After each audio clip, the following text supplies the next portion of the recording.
Thank you for tuning in to the Life of KG podcast. We are all about helping you guys in the beauty industry. Whether you're starting out in this industry or been in the business for years, we want to motivate you, educate you, and support you to grow. Enjoy the show.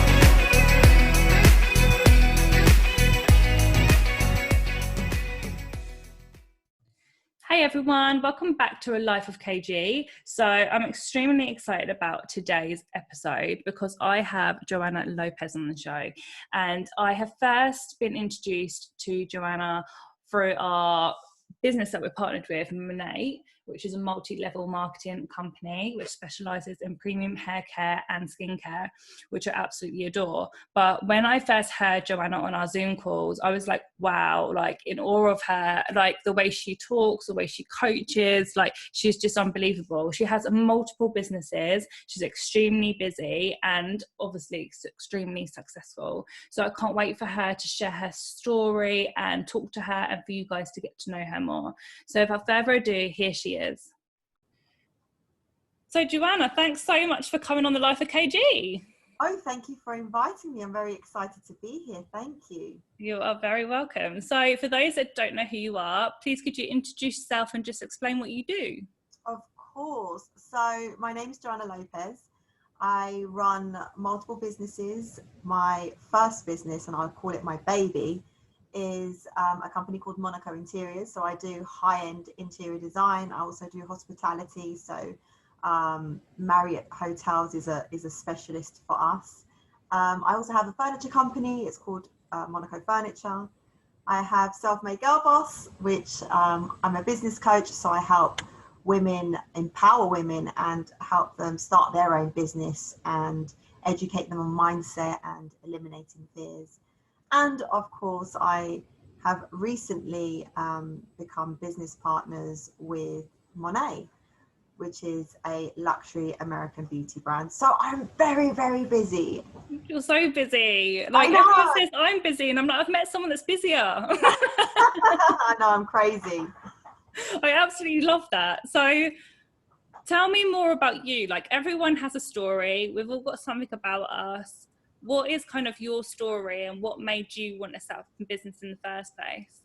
I love that question because you're absolutely right. Everyone does have their own story, and it was one of the motivating agents for me to start off Self-Made Girl Boss. So a little bit about me. I lived in the slums in a place called Hackney, East London, Northeast London, and I lived in a council home.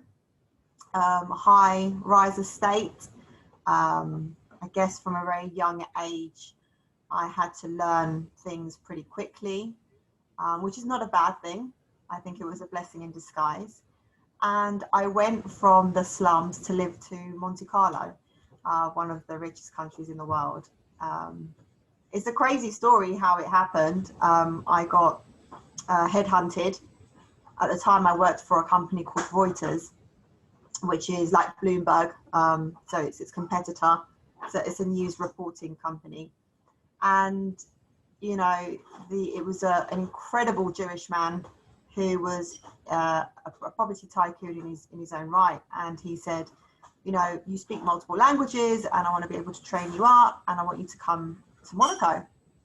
So I did. At the time, I didn't even know that this country even existed. So for anyone watching, it's in the south of France, a little country of its own right.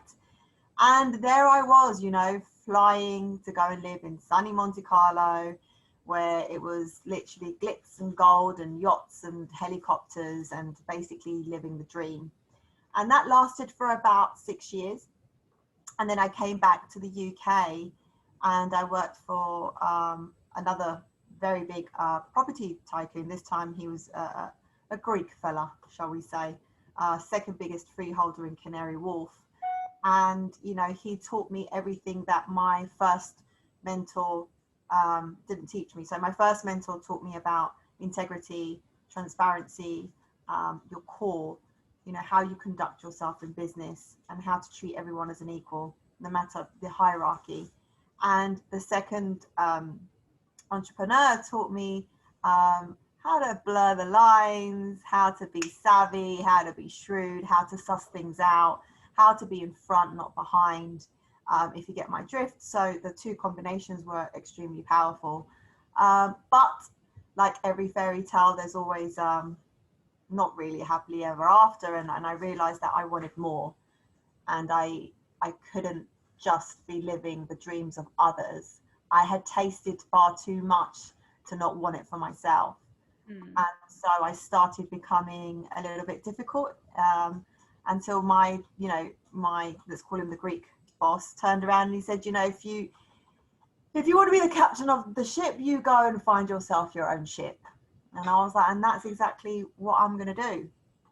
And it was crazy because I had no job to go to or anything like that. And I hit rock bottom. And my first mentor, who was, the chap that headhunted me to go to Monaco, died. And for me, I was just like, this man was like closer to me than my own father. Oh my God. And I thought, wow, I've got no money.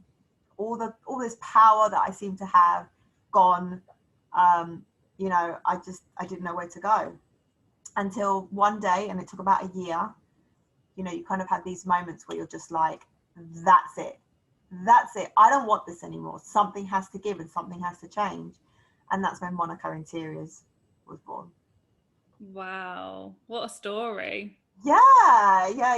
It's like a novel, really, like from, I guess, Cinderella to like the glitz back to Cinderella. I know, you're going to write a book or? I don't know if it will sell. I think it definitely would. So obviously, get interior design company, and then you've gone and built these other companies too. So what was business like for you, like starting out on your own, and then what made you go into like your next company after that? It's funny you should say that. I think the magic to anything is to really want it, right? That's going to be your fuel, because unfortunately in life it really is a roller coaster, and it's going to take you down to the slums, back up again, down, and it's just going to be really an emotional roller coaster. And I knew that I wanted it so much that nothing was going to stop me. And I understood that in order to be able to fast track my company, I needed trust, because trust is number one when it comes to clients and services. So I did a few things to make sure that I was photographed with a lot of celebrity interior designers, and I got a very, very big gig after 1 year. My first year, I remember like the first few months, I rented out a serviced office and I had no clients, like no suppliers, and I would literally just go in there and be like, I'm going to stare at the walls today, or what do I need to do? Because I had nothing. Like, when you start a business, you don't have any, some people don't have clients, right? And but like Martin Luther King says, the one of the keys to life and to business and to anything, to growth, is to keep moving. Even if you're crawling, you just got to keep the momentum up. And then all of a sudden what happens is that life takes its course and magic can actually happen. Oh, I love that. So you are like super busy running all of these companies. How the hell do you have the time? Like, what's your time management like? What's your days look like? I'm intrigued. It's funny because I don't have a set time. So I'm not like, right, 9 to 5 or anything like that. For me, I don't stop until the job is over. I'm obsessive. I can wake up at 7 o'clock in the morning and I'm on my phone, and I could go to bed at 1 o'clock in the morning. I'm not saying that that's healthy and that's what everyone should do, but that you got to live it, feel it, eat it, like, if you want this to work. Yeah. And everyone's success obviously is different with what you want. My time is, I've got a wonderful girl that works with me that takes care of so many headaches, and she really helps me out, but it is quite hectic. But then I don't have children, so I really admire women that have children and also have multiple businesses, because I get to be quite selfish. I haven't got other little humans to think about. And I don't have a husband, so there's no man here to tell me what I got to do. Yeah, your time is all yours. I do find it fascinating because obviously we do Monet together, and Yes. in our group chats, like, are extremely busy, and you're always the first one on it, and I'm like, how is she doing this? Yeah, and you know, it's funny because I get, like, we've got a really big contract in Georgia, Tbilisi, which is next to Azerbaijan. We're doing a really big residential there, and it's been going on for 4 years. It's literally one of the biggest in the world. It's 18,000 square meters, and they are now in the process, like, I think it's 3.5-4 years later, where, you know, their procurement company are now, you know, looking to buy all the furniture, and we're getting so many questions in. And yet, even with that, I'm number one. I'm like, right, this fabric, this finish, this wood. Obviously, I'm blessed because I have a great team behind me, but you have to build that, right? You know, Yeah. People always say, oh, you're lucky because you have a team, or you're lucky. And it's like, yeah, but you think I was lucky when I had to build it? You think it was lucky when I had to find the first person? Exactly. Like, that is not luck. You make your life, huh? Definitely. And finding a team is the hardest thing. Like, did you find finding a team was tricky, or did you just all click straight away? Have you had nightmares of teams? It's funny you should say that. And in fact, I've got one of my girls with me here now, and she's going to probably be listening to this. I recruited, and I had no money to give salaries. And so I put it up on Gumtree, and I was like, I'm looking for this and I'm looking for that. And I was interviewing, like, you know, this is it. This is what I'm going to do. I'm going to bring on a team. And, you know, I remember my family saying, like, how are you going to pay them? I was like, don't worry about it. You know, don't worry about it. And what I did was that each person, I found a necessity that they needed. And instead of paying them in currency, I paid them in whatever it was that they needed. So, like, for example, I had a girl who had just come from Italy, and she really needed to learn English, and she was an architect. So I was like, I'll teach you English if you give me your architectural skills. She was like, cool, done. So she was in one. Then I had a girl from Canada, and she was like, I'm on a sabbatical, and, you know, I'm looking after my my auntie who has unfortunately got cancer, and I just need some work, and, you know, just to get the energy of, like, London life. And I was like, well, I can give that to you, and I can take you out, and I can show you London, but what I need you to do is do the drafting. She was like, fine. So and all of a sudden I had this team, and I remember I did the Christmas Ideal Home Show with Lawrence Llewellyn and Bowen, and I did a room set, and I had all these girls in Monaco Interior t-shirts, and they was like, wow, you must be doing so well, like, your team is huge. And I was like, yeah.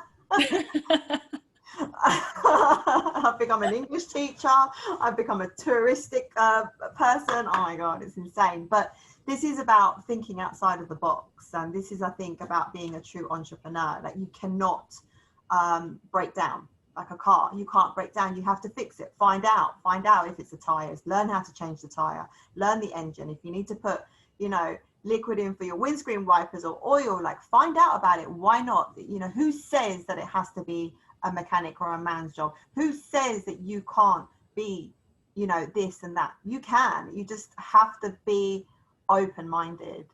Oh my God, I love that so much. That's brilliant. I might start recruiting another team, even though I've already got one. It's really weird, but for some reason I wouldn't be able to do it now. But like I said, it's hunger. You know, when you really want something, you find the way. Exactly. And when you haven't got the finances, or you are at rock bottom, or wherever you are in that situation, you do find a way if you're hungry enough for it. You really do. And the girl that works with me now, she's sitting here, and I didn't pay you a salary, did I, at the beginning, Nazi? And then eventually she was like, I love working with you, but, you know, you're going to have to. And I was like, yeah, don't worry about it. And she's been with me ever since, and it's been years now. So, oh, that's a brilliant story. That's brilliant. Joanna, why business? Like, why have you got this love for business? Why not go and just work for someone else? Because I want to live life on my own terms. Because life is too short, and, you know, tomorrow's not promised, and situations. I mean, look what's happened with COVID. It's like a movie. People that have died in the limelight, that we were like, you know, how is this happening? Kobe Bryant, you know, with his daughter. Like, life is too short. So why on earth am I going to give my time, which is so limited, to another person? That's mine. You can't take my hours away from me. If I'm going to lose any type of hours, it's going to be an investment for myself, for my future, for my family, and for where I want to be. I don't want someone to restrict me, to put these invisible handcuffs on me, or put their invisible hands around my neck and tell me, you know, what time I have to work until, how long I have a break for. If I need to go to the doctors, they're not going to be sympathetic. They might be, but, you know, it's everything like they're squeezing you as much as they can so that you can fulfill their journey. That's just not going to run with me. No. There's a reason I don't have a husband. Like, it's not happening. We're not on the hunt for a husband, no. I mean, there's a few knocking about. Oh, brilliant. Obviously, like, people see the lifestyle, they see the nice things, they see building this successful business and businesses. They don't see all the graft and everything behind it and all the troubles that do come with running a business. They just see the luxury. Like, how has it been building all of the companies? Like, have you naturally just found it really easy, or have there been like really hard times? Like, what was it like in the beginning? Nothing that's easy is worth it. It has to be difficult in order for you to appreciate it and love it. It's how the world works. You know, you need pain. Mm-hmm. Pain helps you evolve. Mistakes help you grow. And without it, you know, you wouldn't be able to fulfill what it is you want to fulfill. So no, it hasn't been easy. It's been bloody hard. Yes, it has. There are times where I'm just like, and other times where I'm like, oh. And then there's other times when people think I'm bipolar. But you know what? I don't care. I've got to do what I've got to do. And I always have to remember, why is it that I'm doing this? I want a quality of life. I want to be going on holidays. I want to be saying to my family, and, you know, don't worry about it. I've got it. I've got you. That's what I want. Everyone is different. And it's, what is your why? And that pushes me through those really difficult times, because running a business is, no one will tell you it's easy. Absolutely not. If it's easy, I mean, I don't know what business you're in. Like, please send me a message. I need to know. Yeah. Tell me about it. Literally. No idea. But yeah, no, it's hard for sure. Yeah, definitely. And I think helping ourselves along the way, investment in ourselves is key, right? I mean, you're a business coach, I'm a business coach. We know how much investment is key, and people don't like investing in themselves because they think that they're spending money on themselves rather than seeing the bigger picture. Would you say investing in yourself is a big thing as well? And what have you done to invest in yourself to get to where you are today? Because I know I've needed loads of mentors along the way and loads of training and courses and everything. I think investing in yourself is the only way. Self-investment will grow your confidence, right? You see, I'm going to give an example, Monet, right? A lot of people sign into the business and they think, right, that's it. Where's the money? You know, it doesn't really work like that. Mm-hmm. So what I do as a business coach is I start getting into their mindset, right? Where are you right now? What are your limitations? What are your blocks? What are your fears? What is your anxiety? What is stopping you from being who you want to be? Because we all know who we want to be, right? We're just scared to say it in case it doesn't happen, and then we look embarrassed, even though no one cares, because everyone's too preoccupied in their own lives, right? Mm-hmm. When you start really breaking down people's limitations of what they're giving themselves, you realize that they need a lot of work. So what can they do? Invest. How do you invest in yourself? You need to read. You need to see how other people have done it. You see, there's no point reinventing the wheel. The wheel's already been done. Like, we know how it works. It is what it is. So what are you doing trying to draw plans on how to reinvent it? Read books. See how other people have done it. Educate yourself. I'll tell you something funny that I think I've told you before, but I was petrified of public speaking. I couldn't even raise my hand to answer a question because I would literally stutter and I'll start choking. And I thought, I have so much to say. And it was like this weird frustration. Like, I felt like Ariel out of The Little Mermaid, like someone had taken my voice and I couldn't sing. And I was like, I can't do public speaking. And so I thought, right, my fear is telling me that I'm lacking in knowledge. So I need to invest in myself. So what did I do? I signed up to a public speaking course, right? And I thought someone who knows how to do it is going to be able to break it down to me and say, this is how you write a speech. These are the pauses. This is how you pronounce words. This is how you use your body language. This is how you walk up and down the stage. And once I understood it, and obviously practice is it's fundamental, you start becoming into your own. So then when all of a sudden you have a whole bunch of people in front of you, you know exactly how to channel it. And that right there is self-investment. Wow, I love that.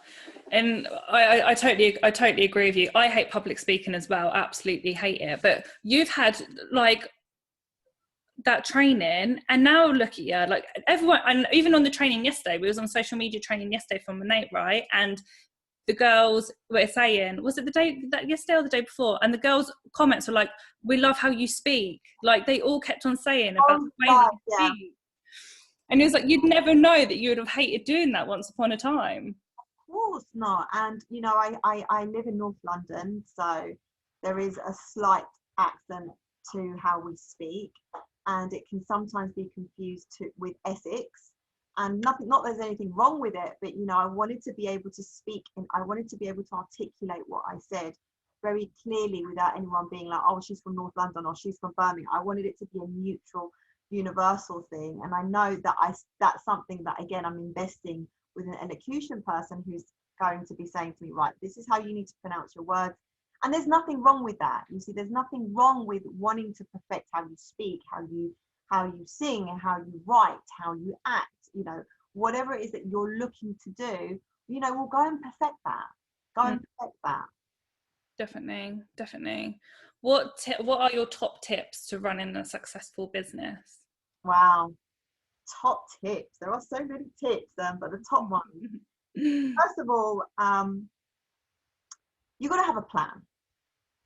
You know, you can't just be like, right, I'm setting up a business happening right now, and you haven't done your research, you don't know who your competitors are, you don't have a price list, you know, you've got to be reasonable about this. So I think it's really important to really research your industry and what it is you want to, you know, tap into. I think that's number one.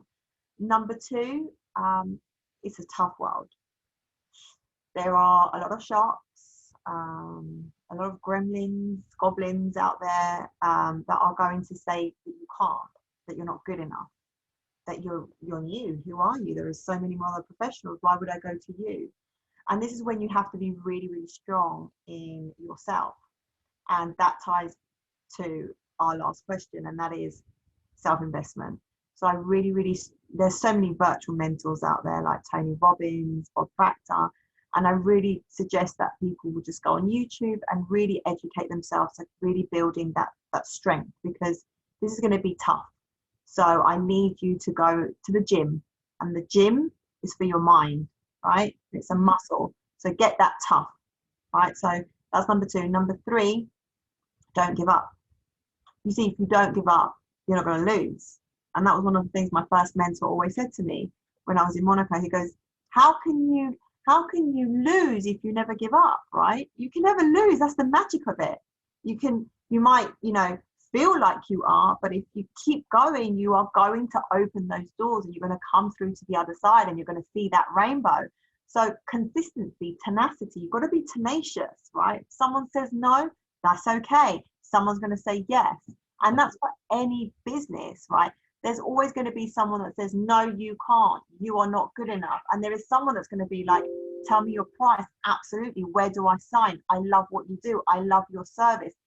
Here's my friend. She's so great. And all of a sudden it takes you through this path. So you only ever need that one person to, you know, buy your product or to try your services or to come to your office or your salon or whatever it may be. And you're in the game. So the next step is obviously longevity and knowing how to nurture it. Brilliant. What is next for Joanna Lopez? No more businesses, for sure. Like, this is insane. I think honestly the next step for me and success is different to everyone. We just mentioned that. And wealth, you know, like, what does wealth mean? And I genuinely believe that wealth is when you have various areas in your life in sync, right? You know, money, finance, like your job, family, love. So there's a few areas that I think I need to bring up to be able to get that that beauty of it all working together like clockwork. So maybe children, maybe marriage. So hopefully that's what's next for me. Oh, I love that. Please let everyone know, where can they connect with you on social media for those that haven't already got you? Yeah, so at selfmadegirl_boss for Instagram. If it's an interior design that you're interested in, then at Monaco Interiors with an S at the end. And I'm on Facebook as well, same addresses. So yeah, hit me up. Lovely. Thanks so much for coming on. I know obviously how busy you are. Like, I'm so blessed to have you on here, and I'm sure everyone that's going to be tuning in is just going to be really inspired by your story. I know I am. So thank you so much. No, you know what? I want to thank you, because I know that, you know, from the short time that we've worked together, I think that you are an absolute asset. I think that you are a very strong individual. You are a girl boss within your own right. We have a lot of similarities. Like, I can really resonate with you. I think that what you're doing is wonderful. I think you're very strong, and I love the fact that you are, you know, interviewing and speaking to others so people can listen to what it is that you're doing. So thank you. Thank you very much. It's very kind. Thanks, Joanna. Okay, my darling.